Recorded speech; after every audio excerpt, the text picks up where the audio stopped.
20واں سپارہ شروع ہو رہا ہے۔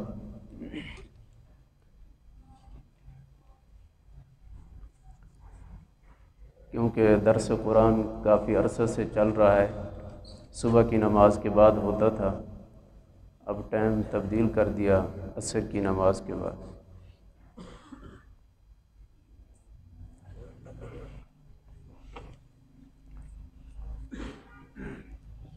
اعوذ باللہ من الشیطان الرجیم، میں اللہ کی پناہ میں آتا ہوں شیطان مردود کے شر سے۔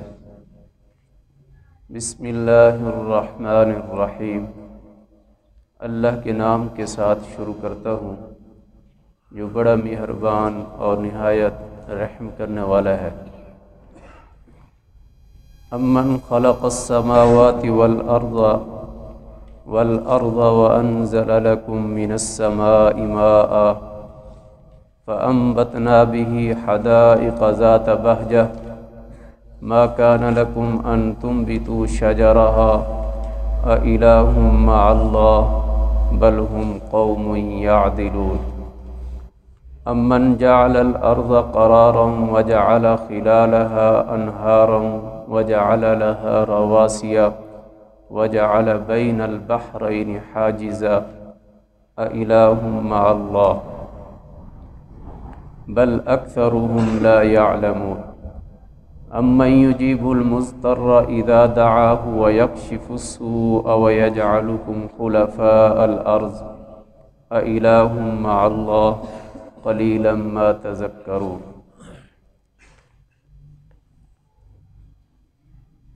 امن خلق السماوات، پیچھے اس آیت کے پیچھے مشرکین مکہ سے یہ کہا گیا کہ تم اپنے رب کو کیوں نہیں مانتے، تم اپنے رب کے سامنے کیوں نہیں جھکتے، بتوں کے سامنے کیوں جھکتے ہو، مشرکین سے کہا گیا۔ یہ آیات جو ابھی شروع ہو رہی ہیں اس میں بتایا گیا کہ جس ذات کا تم انکار کرتے ہو اس کی قدرت کی نشانیاں تو دیکھو، کہ جس ذات کے سامنے تم جھکتے نہیں، جس رب کے سامنے تم نہیں جھکتے، اس کی قدرت کی نشانیاں تو ذرا دیکھو۔ اس نشانیوں کا ذکر ہے جو اللہ کی قدرت کی نشانیاں ہیں۔ ان نشانیوں میں سے ایک یہ ہے کہ امن خلق السماوات والارض، کہ وہ بت بہتر ہیں جس کے تم آگے جھکتے ہو، یا وہ اللہ بہتر ہے جس نے آسمانوں کو پیدا کیا۔ مشرکین سے یہ کہا جا رہا ہے کہ وہ بت بہتر ہیں جس کے سامنے تم جھکتے ہو، وہ بہتر ہیں، یا وہ اللہ بہتر ہے جس نے آسمانوں کو پیدا کیا۔ خلق السماوات والارض، اور وہ اللہ جس نے زمین کو پیدا کیا، وہ اللہ بہتر ہے یا یہ بت بہتر ہیں جن کے سامنے تم جھکتے ہو؟ مشرکین سے یہ کہا۔ وہ اللہ وَأَنزَلَ لَكُم مِّنَ السَّمَاءِ مَاءً، جو آسمان سے پانی کو اتارتا ہے، بارش برساتا ہے، جیسے اب بارش برس رہی ہے، کہ وہ اللہ، یہ اس کی قدرت کی نشانیاں ہیں اللہ کی، یہ اللہ کی قدرت کی نشانیاں ہیں۔ آسمان بغیر ستون کے کھڑا ہے، ساتوں آسمان اللہ نے بنایا، یہ اللہ کی قدرت کی نشانی ہے۔ اللہ نے زمین کو پانی پر بچھایا، یہ اللہ کی قدرت کی نشانی ہے۔ اللہ نے آسمان سے پانی کو برساتا ہے جب چاہتا ہے، یہ اللہ کی قدرت کی نشانی ہے۔ تو بتوں اور بت پرست لوگوں سے یہ کہا جا رہا ہے کہ وہ اللہ جو آسمانوں کو پیدا کرنے والا ہے، زمین کو پیدا کرنے والا ہے، اور آسمان سے پانی کو برسانے والا ہے، وہ اللہ بہتر ہے یا تمہارے بت بہتر ہیں؟ ایک سوال یہ ہے۔ اچھے انداز میں سمجھایا جا رہا ہے کن لوگوں کو؟ جو اللہ کے سامنے نہیں جھکتے، جو اللہ کی الوہیت کو، اللہ کی وحدانیت کو قبول نہیں کرتے، ان لوگوں کو سمجھایا جا رہا ہے۔ اللہ نے فرمایا فَأَنبَتْنَا بِهِ حَدَائِقَ ذَاتَ بَہْجَةٍ، اللہ فرماتے ہیں ہم ہی تو ہیں جو اس بارش کے پانی سے باغات کو پھلدار بناتے ہیں، مختلف قسم کے باغات، کھجور کے باغات، انگور کے باغات، سیب کے باغات، ہر چیز کے باغات ہیں، مختلف قسم کے فروٹ ہیں جس کو ہم کھاتے ہیں۔ تو اللہ فرماتے ہیں اس پانی سے ہم مختلف قسم کے باغات کے پھل اگاتے ہیں، کیا اس کے علاوہ کوئی اور بھی ہے جو اس طرح کر کے دکھائے اللہ کے علاوہ؟ فَأَنبَتْنَا بِهِ حَدَائِقَ ذَاتَ بَہْجَةٍ، کہ ایسے باغات جو بارونق، پھلدار، ہر درخت جس چیز کا بھی ہے، جس چیز کا بھی باغ ہے، وہ ہر درخت پھلوں سے لدا ہوا ہے، دیکھنے والے کو بہت ہی اچھا لگتا ہے، تو یہ اگانے والا کون ہے؟ اللہ۔ اللہ فرماتے ہیں کہ یہ سارا کچھ کون کرنے والا ہے؟ ہم ہی کرنے والے ہیں، کیا ہمارے علاوہ کوئی اور ایسے کر سکتا ہے؟ مَا كَانَ لَكُمْ أَن تُنبِتُوا شَجَرَهَا، اللہ نے فرمایا تم میں سے ہے کوئی ایسا جس کے پاس ایسی طاقت ہو کہ باغات میں سے صرف ایک درخت اگا کے دکھا دے؟ ایک درخت، باغات میں تو کافی درخت ہوتے ہیں نا، باغات میں سے ایک درخت اس کو زمین سے اگا کے دکھا دے، کسی کے پاس ایسی طاقت ہے؟ اللہ کے علاوہ کوئی بھی ایسا نہیں کر سکتا۔ اللہ ہی ہے زمین سے مختلف چیزوں کو اگاتا ہے، گندم بھی زمین سے، جس کے بغیر گزارا نہیں۔ اللہ ہر چیز کو زمین سے اگاتا ہے۔ پانی وہی ایک ہے جو آسمان سے برستا ہے، جو اب برس رہا ہے، زمین پہ آ رہا ہے، زمین میں جا رہا ہے، پھر اسی زمین سے اللہ مختلف چیزوں کو نکالتا ہے، اگاتا ہے، پھر انسان اس کو کھاتا ہے، پیتا ہے، پھر بھی اس رب کے سامنے نہیں جھکتا، بتوں کے سامنے جا کے جھکتا ہے۔ تو مشرکین مکہ، خاص طور پر مشرکین کو یہ کہا جا رہا ہے تم اپنے رب کی نشانیوں کو تو ذرا دیکھو، تم کیوں بتوں کے سامنے جھکتے ہو؟ اپنے رب کے سامنے جھکو، اسی کے سامنے اپنی جبیں کو جھکاؤ، اسی کے سامنے سجدہ کرو، اسی کے سامنے گریہ زاری کرو، اسی کے سامنے اپنے مسائل رکھو، اور وہی مسائل کا حل کرنے والا ہے، وہی اللہ ہے، وہ اللہ ایک ہے، اس کے سوا کوئی عبادت کے لائق نہیں۔ اللہ نے فرمایا اَإِلَٰهٌ مَّعَ اللَّهِ، اس اللہ کے علاوہ کوئی ہے کوئی اور معبود جن کی تم عبادت کرتے ہو کہ جو اس طرح کر کے دکھائے؟ کوئی ہے ایسا؟ تو پھر کیا وہ اللہ بہتر نہیں ہے کہ تم اسی کے سامنے جھکو؟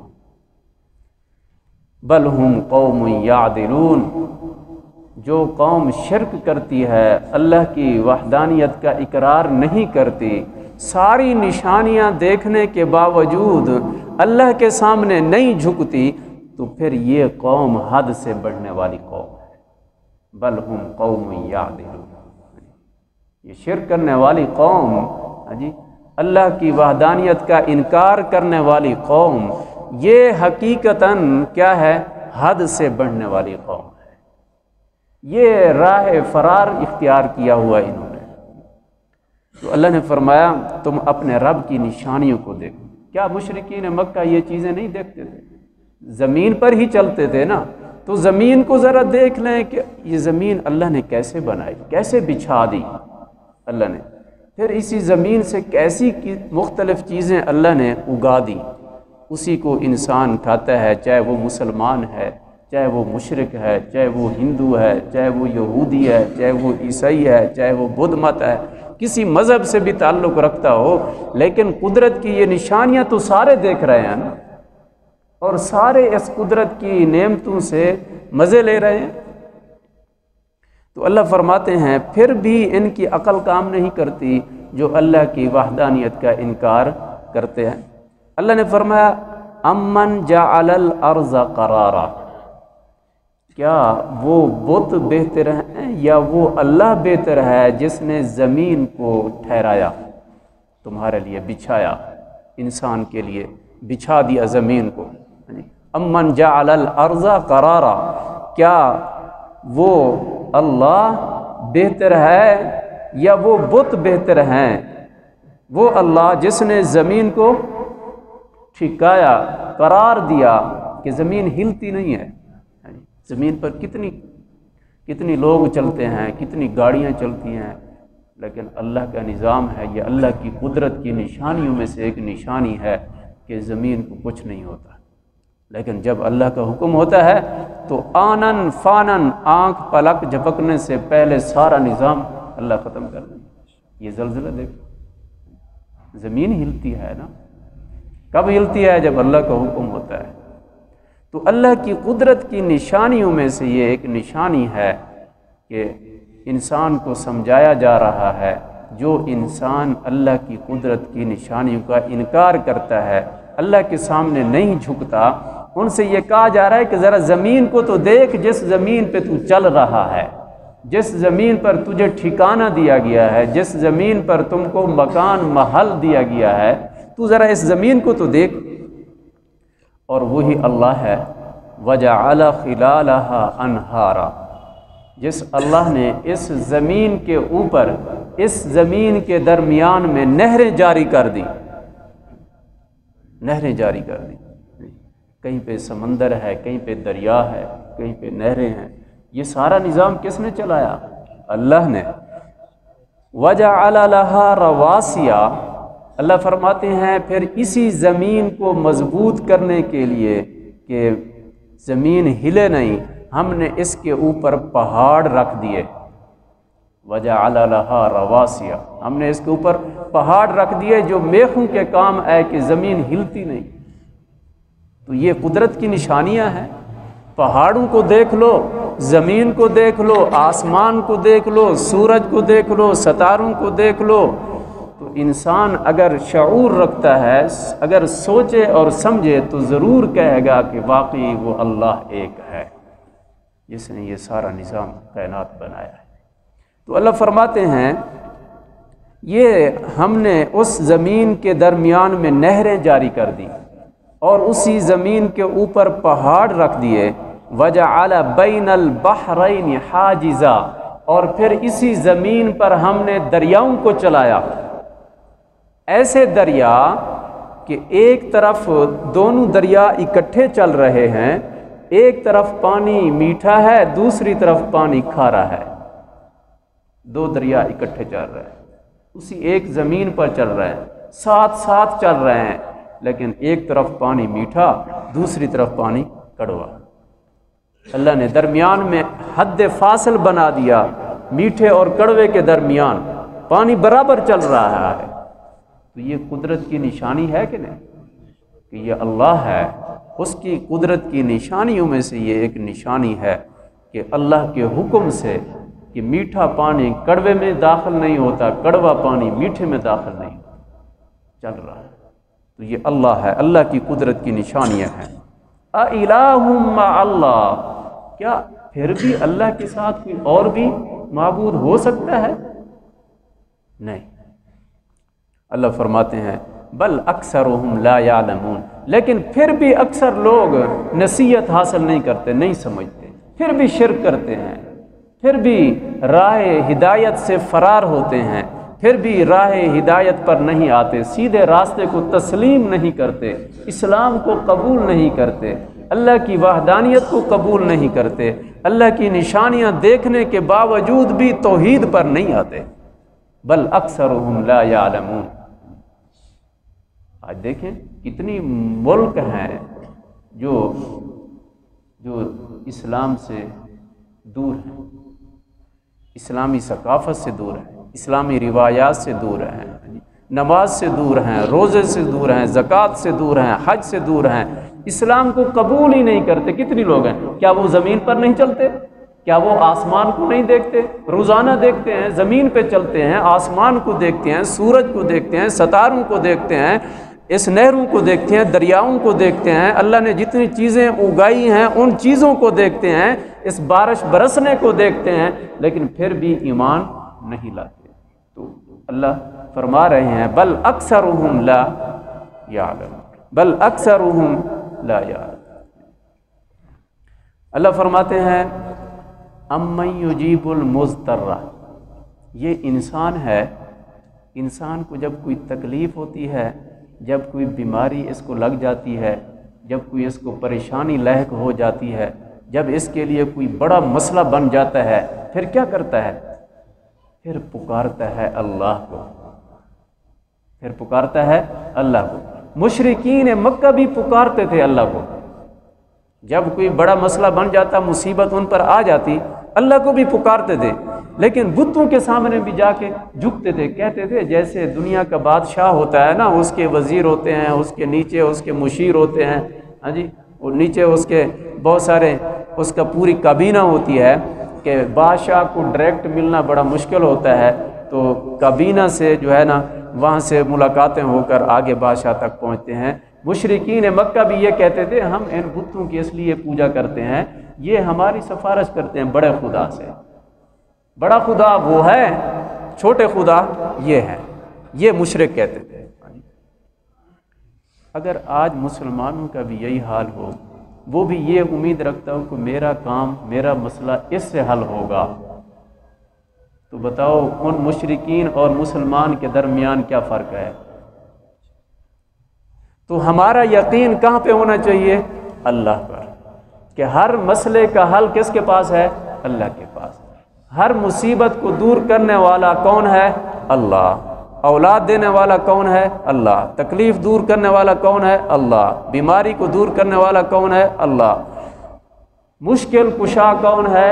اللہ۔ ہاں جی، تو امن یجیب المضطر اذا دعا، اللہ نے فرمایا جب انسان جب اضطراری حالت میں ہوتا ہے نا، مصیبت میں، جب مصیبت زدہ آدمی جب پکارتا ہے، اذا دعا، جب وہ پکارتا ہے نا، تو اللہ کے علاوہ کوئی بھی اس کی پکار کو سننے والا نہیں ہے، اللہ کے علاوہ کوئی بھی اس کی مصیبت کو دور کرنے والا نہیں ہے، اللہ کے علاوہ کوئی بھی اس کو بچانے والا نہیں ہے۔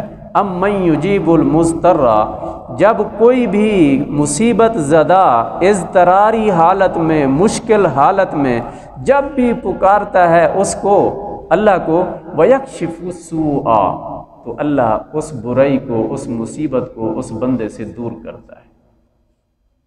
یہ آیت یاد رکھو۔ میں ابھی ایک واقعہ سناتا ہوں۔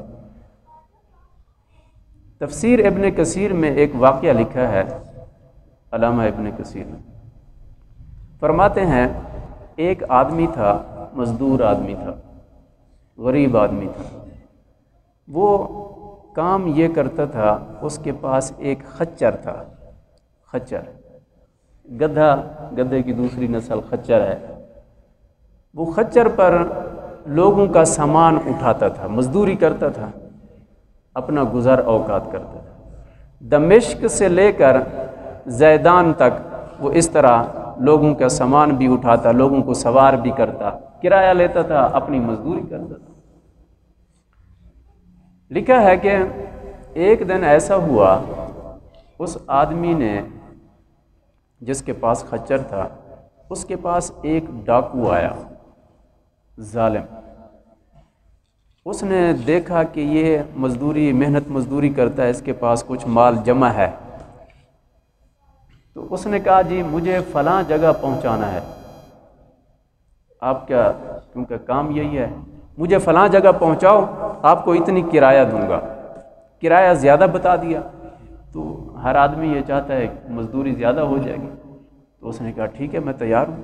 اس نے اس ڈاکو کو اپنے خچر پہ سوار کر لیا، چل پڑا اس کی منزل کی طرف، جو اس نے ایڈریس بتایا مجھے وہاں پہنچاؤ۔ چلتے چلتے ایک موڑ ایسا آیا کہ وہاں دو راستے نکل رہے تھے، ایک راستہ تو وہ خچر والا جانتا تھا، دوسرا راستہ وہ نہیں جانتا تھا۔ تو جب وہ دوسرا راستہ جو جانتا تھا اس کو اختیار کرنے لگا، تو وہ سوار نے، ڈاکو نے کہا بھائی یہ راستہ اختیار نہ کرو، یہ دوسرا راستہ اختیار کرو، یہ کٹ شارٹ ہے، جلدی پہنچیں گے ہم۔ تو اس نے کہا میں نے یہ راستہ تو نہیں دیکھا، میں ادھر کبھی گیا بھی نہیں ہوں، یہ راستہ میں نے دیکھا ہوا ہے، اس طرف سے جائیں۔ اس نے کہا نہیں، تیرا وقت ضائع ہوگا، اس راستے سے چل، میں نے یہ راستہ دیکھا ہوا ہے۔ تو وہ اسی راستے پہ چل پڑا۔ کچھ دیر گزری تو آگے دیکھا تو وہ تو جنگل تھا، ویران جنگل، گھنا جنگل۔ وہ پریشان ہو گیا، اور پھر یہ دیکھا کہ یہ راستہ یہیں پہ ختم ہو جاتا ہے، آگے مجھے کچھ نظر بھی نہیں آ رہا۔ کچھ دیر اس کے اصرار پر آگے چلا تو آگے جا کر دیکھا کہ لاشیں ہی لاشیں ہیں انسانوں کی، بکھری پڑی۔ وہ تو مرنے لگا خچر والا کہ میں نے تو کیسے آدمی کو سوار کر لیا۔ تو وہ کہتا ہے جب میں نے لاشوں کو دیکھا تو میں وہیں سہم گیا، ڈر گیا، اور میں نے سواری کو روکا۔ وہ جو اوپر سوار تھا جس کو میں نے پہنچانا تھا وہ اس خچر سے اترا، اس کے پاس خنجر تھا، اس نے خنجر نکالا، میری طرف آیا، مجھے قتل کرنے پہ تل گیا۔ اور بھی لوگ پڑے ہوئے تھے مرے۔ میں نے اس سے کہا بھائی میرے پاس جو کچھ ہے کمائی میں وہ تم کو دیتا ہوں، خدا را میری جان بخش دو، مجھے کچھ نہ کہو، یہ میرا خچر بھی لے لو جس سے میں گزر اوقات کرتا ہوں، میرے پاس جو کچھ ہے جمع پونجی وہ بھی لے لو، میں منت کرتا ہوں، مجھے چھوڑ دو۔ اس نے کہا یہ سارا سامان تو یہ میرا ہی ہے، لیکن تجھے بھی نہیں چھوڑوں گا، تجھے بھی نہیں چھوڑوں گا۔ ابھی اسی اثناء میں وہ ترلے کر رہا ہے، وہ منت کر رہا ہے کہ ہائے مجھے یہ سارا کچھ لے لو، مجھے چھوڑ دو۔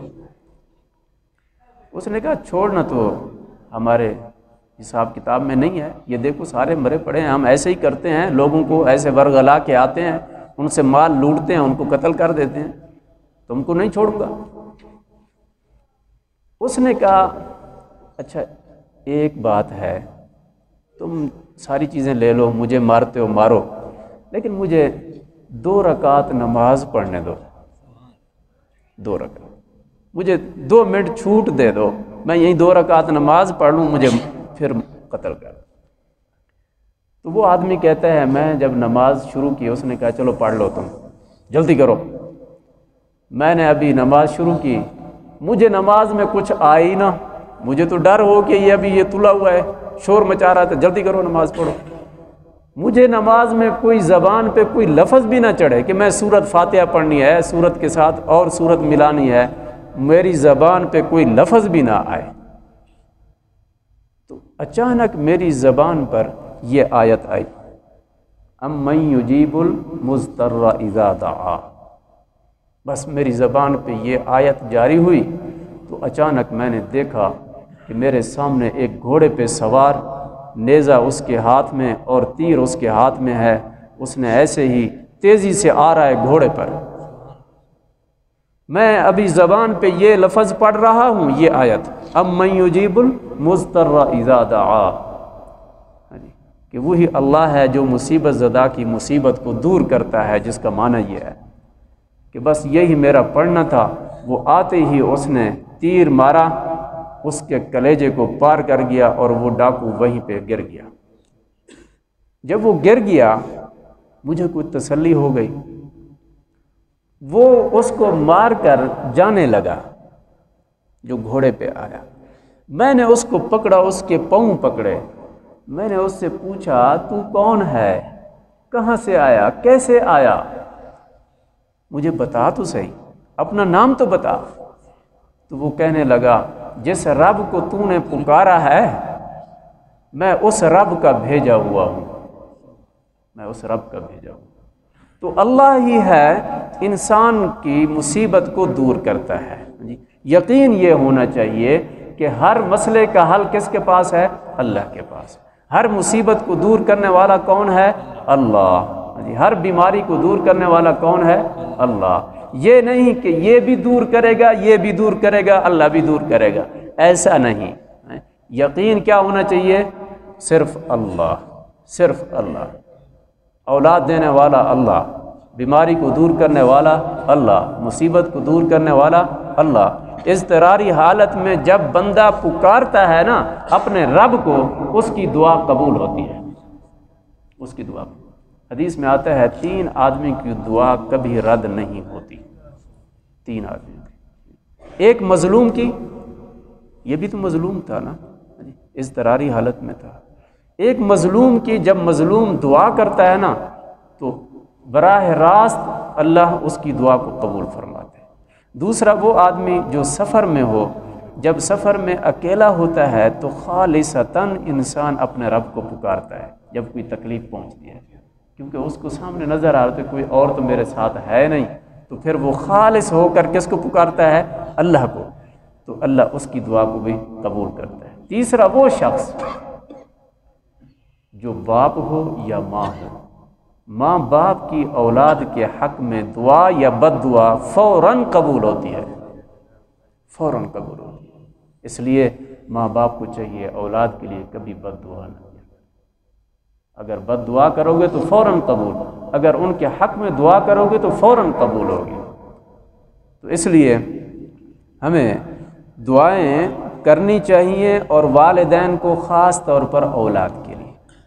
تو اللہ نے فرمایا کہ وہی اللہ ہے جو اضطراری حالت میں، مصیبت کی حالت میں انسان کی پکار کو سنتا ہے، بت نہیں سنتے، صرف اللہ سنتا ہے، اور پھر اس بندے کی پکار سن کر اس کی دعا کو قبول کرتا ہے۔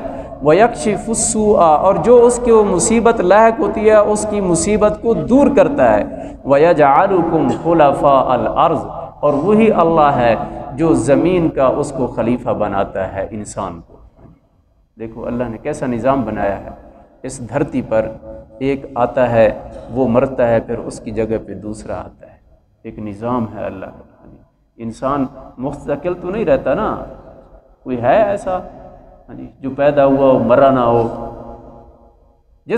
جو بھی آیا وہ چلا گیا۔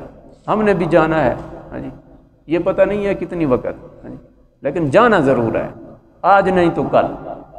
تو یہ اللہ کا نظام ہے کہ اللہ ایک قوم کو لے آتا ہے، پھر اس کو مارتا ہے، پھر دوسری قوم کو لے آتا ہے۔ ایک خاندان، اس خاندان کے ایک آدمی جاتا ہے، دوسرا آتا ہے۔ تو یہ اللہ کا نظام ہے، اللہ ہی ہے جو سب کچھ اس طرح کرتے ہیں۔ وَيَجْعَلُكُمْ خُلَفَاءَ الْأَرْضِ، اور بناتے ہیں تم کو زمین کا خلیفہ۔ یہ نظام کائنات چل رہا ہے۔ اَإِلَٰهٌ مَّعَ اللَّهِ، کیا اللہ کے علاوہ کوئی ہے اور عبادت کے لائق؟ صرف اللہ ہی عبادت کے لائق ہے، اللہ کے سوا کوئی معبود نہیں ہے۔ قَلِيلًا مَّا تَذَكَّرُونَ، بہت لوگ کم ہیں جو نصیحت حاصل کرتے ہیں، بہت کم لوگ ہیں جو سمجھتے ہیں اور قرآن سے شغف رکھتے ہیں اور قرآنی احکامات کو سمجھتے ہیں۔ آج تک اتنی کافی ہے، جی کیا ہے؟ پرچیاں دو۔